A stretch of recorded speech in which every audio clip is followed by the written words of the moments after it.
राज्य का एक पढ़ा लिखा युवा होने के नाते अगर राज्य जल रहा हो, राज्य में अगर गलत नीतियां सरकार लेकर आने की संभावना बनती है तो कहीं ना कहीं राज्य सरकार को लोकतंत्र का चौथा स्तंभ का सदुपयोग करते हुए एक संदेश देना कहीं ना कहीं हम लोग का कर्तव्य बनता है और उसी कर्तव्य का निर्वहन करने के लिए आज राजधानी आए हुए हैं।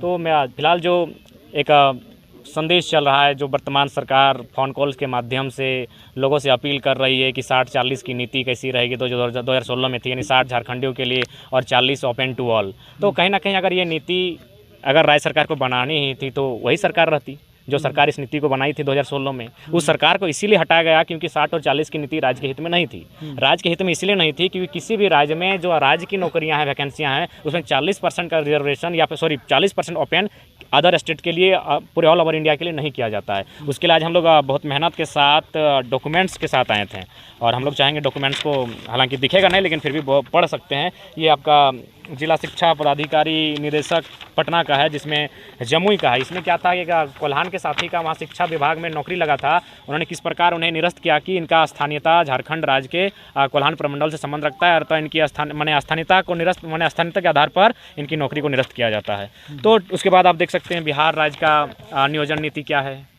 कॉलम क्या है कि भारत का नागरिक हो और बिहार राज्य का निवासी हो। आप देख सकते हैं ये शिक्षा विभाग का लेटर है बिहार का, ओनली फॉर बिहार कैंडिडेट्स। ये आपका शायद है, ये हाँ, ये है आपका कि अगर जिस प्रकार हमारे झारखंड में लोग गलत तरीके से जाति आवासीय बना लेते हैं तो यहाँ अनुमंडल पदाधिकारी सभी बीडीओ को सीधा लेटर जारी किए हैं कि अगर कोई गलत तरीके से जाति आवासीय बनाता है तो फ़ौरन इस पर अमल किया जाए और किसी प्रकार का ऐसा कार्य ना हो कि अन्य राज्य के लोग यहाँ जाति आवासीय बना सके। ये लेटर है, सरकारी लेटर है। अब बात आती है कि बिहार सरकार किस प्रकार अपने लोगों को ये प्रमाणित करता है कि बिहार राज्य का निवासी है। उसमें 4 कॉलम है। खतियान, दान पत्र, भूमि संबंधित दस्तावेज, भूमियों का आवंटित जमीन से संबंधित अभिलेख।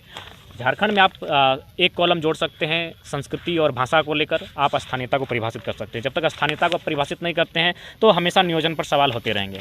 ये है आपका छत्तीसगढ़। लोग हमेशा सवाल करते हैं कि हम लोग छत्तीसगढ़ के साथ अलग हुए हैं, तो देख सकते हैं छत्तीसगढ़ ने भी एक लाइन में स्पष्ट लिखा है कि छत्तीस राज्य का मूल निवासी हो। ये कॉलम है आपका मध्य प्रदेश का, जो हमारा और एक राज्य है, बड़ा राज्य है। यहाँ भी स्पष्ट लिखा हुआ है साफ शब्दों में कि मध्य प्रदेश का स्थानीय निवासी हो। कुल मिलाकर क्या है?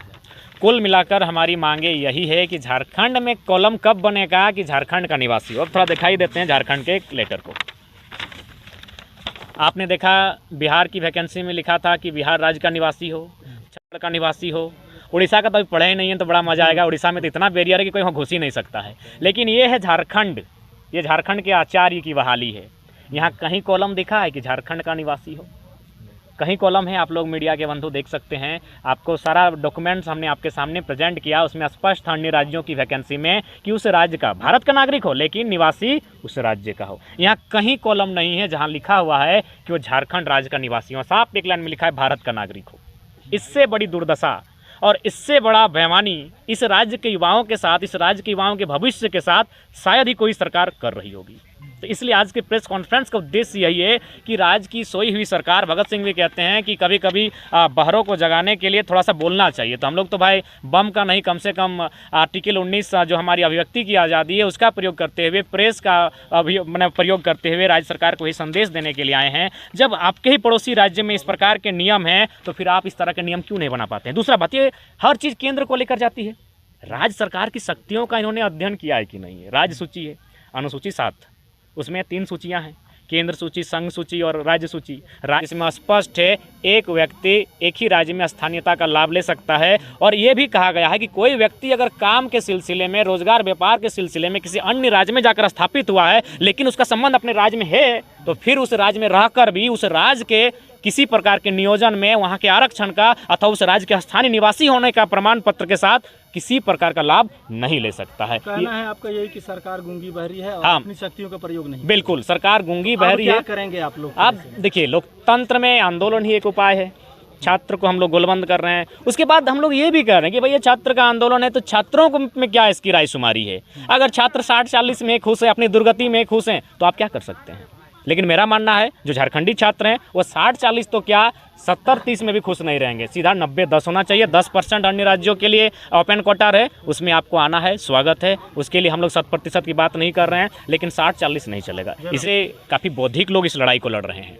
हम लोग युवा हैं। समर्थन कर रहे हैं, युवा समर्थन कर रहे हैं। देखिए हम लोग एक नैतिक समर्थन की बात कर सकते हैं, उस समुदाय से हम संबंध रखते हैं, लेकिन आप अगर कुर्मी आंदोलन की बात करें या फिर खतियान भाषा नियोजन की बात करें तो यह भिन्न आंदोलन है। कुर्मी का जो आंदोलन है उस समुदाय के संरक्षण का मामला है जो आज लगभग 70 सालों से लड़ा जा रहा है। और हम लोग जो एक नया आंदोलन लेकर आए हैं ये युवाओं का विशेषकर और ये पूरे राज्य का आंदोलन है। तो फिलहाल हम लोग का जो ध्यान केंद्रित है इस युवाओं के आंदोलन पर केंद्रित है जो पूरे राज्य का है।